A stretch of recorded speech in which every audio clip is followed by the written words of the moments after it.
All right, let's get started. And I show you this also because I want to show you what is the first and the second leading cause of death. But I have to show you the third one first, which a lot of you may find it hard to swallow. Now, according to CNBC, the third leading cause of death in US, most doctors don't want you to know about. And if you go a bit further down, a recent John study claims more than 250,000 people in the United States die every year from medical errors. Other reports claim the numbers to be as high as 440,000. And then it goes on to say, medical errors are third leading cause of death after heart diseases, I think heart disease and cancer. So after heart disease and cancer, I guess heart disease includes stroke, right? So heart, stroke, that's number one. Cancer, number two. And medical doctors, that's in the United States. But I can safely assume that other countries, well, pretty much the same, isn't it?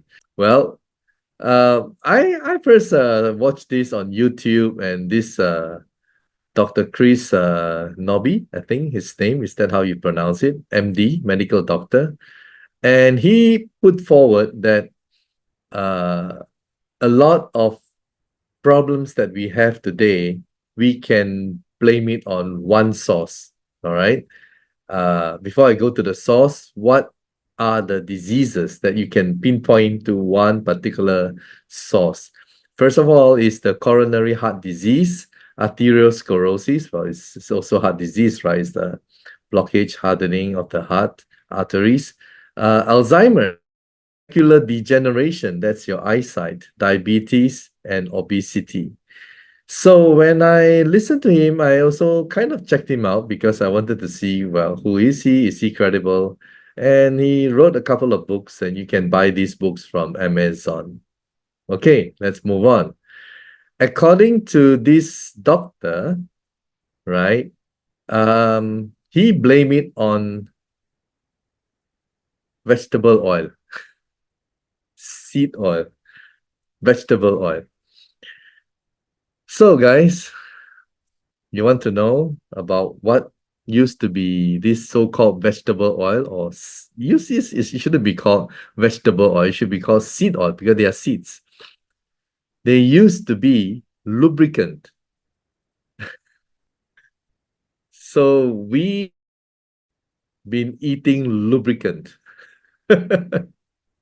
Seed oils are lubricant. And how did it find its way into the food, of humanity around the world? Let's take a look at history. And this is the company called Crisco. Way back around 1911, 1923, Crisco, the first ever shortening made entirely of vegetable oil, was born, right? Clad in pristine white paper overwrap, so they make it look clean and, like harmless.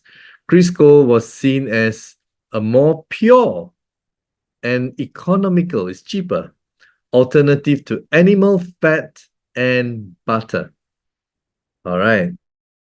So we used to eat, oils from animal fats and butter, but they have replaced it with seed oil, and it's cheaper, it looks pure, and through advertisement, well, we get convinced. And of course, they get the approval from the regulatory authorities, and there you go. Around 1920s, all right, around 1920s, we have been consuming seed oil, which they call as vegetable oil, because vegetable sounds healthier, don't you think? Vegetable sounds great, doesn't it? From a marketing perspective. By the way, before vegetable oil or seed oil were, different brands, started with Crisco, was introduced. You hardly have heart problems. And also, before that time, you don't have a lot of cancer. You don't have a lot of obesity. You don't have a lot of diabetes. You don't have a lot of Alzheimer, dementia. Get the picture? From 1930s, heart problems became number one. What do you call it in Spanish? Numero uno, number one. So when heart diseases became number one problem, they blame it on animal fats. And they say, well, you should lower your cholesterol. By the way, there is a distinction between animal fats and this seed oil, because seed oil, they go rancid, rancid, it goes bad. So they have to hydrogenate it, maybe like 500 degrees Fahrenheit, very high, temperature, and they have to do a lot of stuff chemically with it. So it's no longer natural. And once they process it at high heat, high temperature, right, it tends to have these oxidation properties in it. So it oxidizes. And, when it enters our body, as you consume it, as I said, you're consuming lubricant.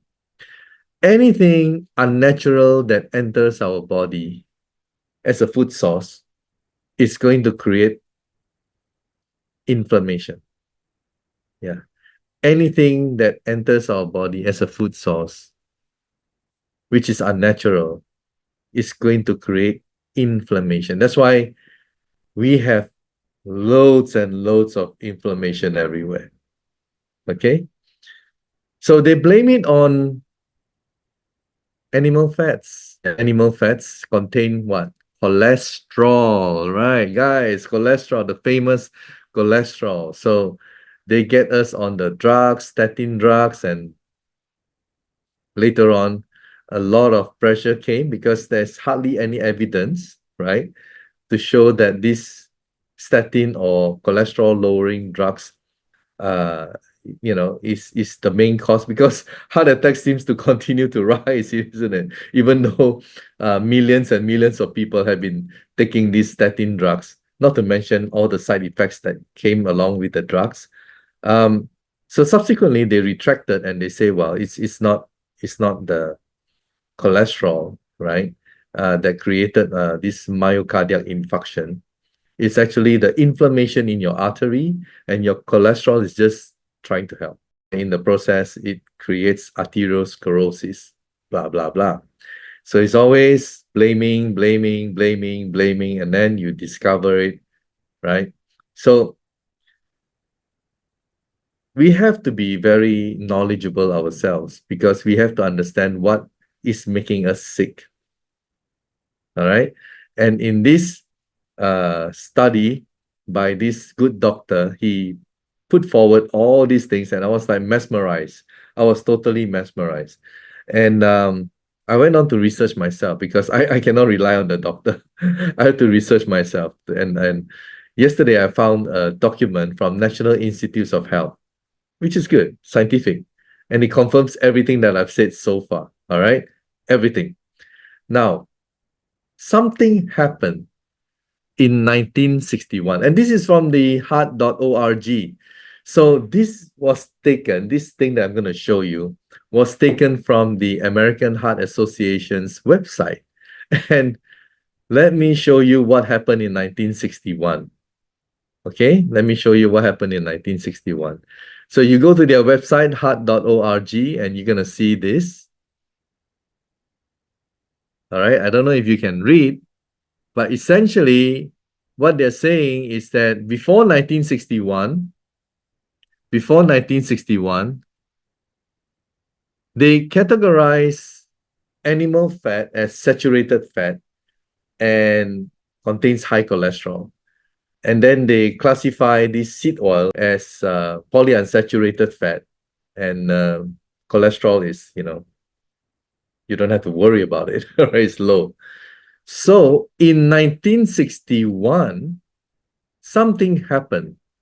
It says here, substitute vegetable oil, right? And these polyunsaturated fatty acids for saturated fatty acids.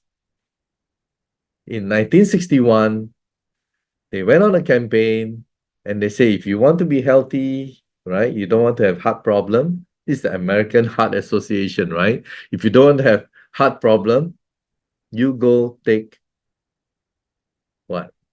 Vegetable oil. All right. So they're telling you, they're blaming the animal fats, they're frightening you with the cholesterol. And around the world, doesn't matter whether you're in Nepal, New Zealand, Falkland, doesn't matter. They are marketing seed oil. Okay. So we've been consuming, and then heart, stroke, cancer continue to go up. So who else to blame? Okay. So you blame the animal fats, you make people consume more of this seed oil, and who else can you blame? Well, they blame sugar. Remember? They blame sugar. They also say, oh, don't go on a high carbohydrate diet, right? Remember that? All right. Wow. People try to avoid carbohydrate. As a Chinese, we have noodles, carbohydrate. It's like we're so conscious about it. And of course, we're also very conscious about cholesterol. It came to a stage where even if you want to eat this egg contains yolk, and the yolk contains cholesterol. You're so frightened, you're so afraid to take all these natural eggs, yolk that goes with it, because that's what they're telling us, right? If your cholesterol is elevated, chances are you may more heart attack. So there you go. Right. So let's take a look. And this happened, all right, in 1961, and it continued until today. All right. I know the letters and words are small, but yeah, you get the picture. Surprisingly, and that's where that doctor, his research work is important, because he took a few years and he studied sugar and carbohydrates. Around the year 2000, the intake, right, around the world of sugar has actually gone down. Also, around that time, the intake of carbohydrates and total calories down. But this heart attack, stroke, heart problems, cancer continues to rise. The main culprit is actually seed oil. Okay, so let me prove to you, because I know by telling you all this, some of you may be, yeah, Dr. James, yeah, you're saying it. But we still don't believe you. All right, that's fine. Look at this. This is a common sight in most supermarkets around the world, right? All these different oils. And thank God for this discovery, National Institutes of Health. And 2023 July, published in 2023 July. Now, I don't know whether you want to pronounce as British or American. Linoleic acid or linoleic acid. Okay, a narrative review of the effects of increased intake in the standard American diet and associations with chronic disease. All these seeds and all these seed oils contain linoleic acid, or LA for short. And this is where you get omega-6. All right, you get omega-6. Now let's read this scientific journal, what it has to tell us, and you'll be surprised. Okay, here we go. Highlighted, while linoleic acid, LA, is considered to be an essential fatty acid. What do you mean by essential fatty acid? Well, it's something that our body needs, essential, right? Like some people say essential trace minerals, blah, blah, blah, right? Now, essential fatty acid, if in small proportion, that's okay. But what if it's too much? All right, let's continue. While LA is considered to be an essential fatty acid and support health when consumed in modest amounts, all right? An excessive intake of LA leads to the formation of oxidized linoleic acid metabolites, OXLAMS, impairments in mitochondrial function. Guys, our mitochondria is the important thing, isn't it? Our cells, the mitochondria, and this is going to affect the cellular membrane of our mitochondria. So it's going to have an impairment in the mitochondrial function through suboptimal cardiolipin composition and likely contributes. Okay, I'm not saying it, not Dr. James Ong, not the author. This is the one, all right? And likely contributes to many chronic diseases that became an epidemic in the 20th century. So for those of you, sorry, I'm not saying that you're ignorant. 20th century means what? 1901 to 1999, right? 20th century. Epidemic in the 20th century and whose prevalence continues. Wow. You read on. The standard American diet comprises of 14 to 25 times more omega-6 fatty acids. So, as I said, where do you get this from? Omega-6? Linoleic acid, right? And it's like increased to 25 times more. How? Well, let's continue in the next page. History. All right, let's look at the history. Prior to the 20th century, the average intake of LA was under 2%. Wow. Of the total daily caloric intake. The biological optimum range is approximately 1 to 2%. So it's less than 2%. But currently, the LA consumption is over 25% of the total calorie intake for the average person. Wow, look at that, guys. It has increased by how many folds? From less than 2% to 25%, over 25%. The consumption of LA at these levels lowers the metabolic rate and increases tissue oxidative damage that increases susceptibility to chronic diseases. Wow, wow, wow. Amazing, amazing, amazing. Now, you look at this LA consumption of seed oils in the US, the history. Before 1866, the Western diet consisted mainly of right, etc., and butter and so on, lard and all that. Okay, and the Eastern societies use what? The Eastern part of the world. Cold pressed fats such as coconut and palm oil. Vegetable and seed oils that are regularly consumed today, guys, listen to this, did not exist prior to the late 1800s. Wow. This shift in the usage of seed oil. You have heart problems, you have cancer problems, heart leads to stroke problem, blockages everywhere. Our entire body is inflamed, crying out for help.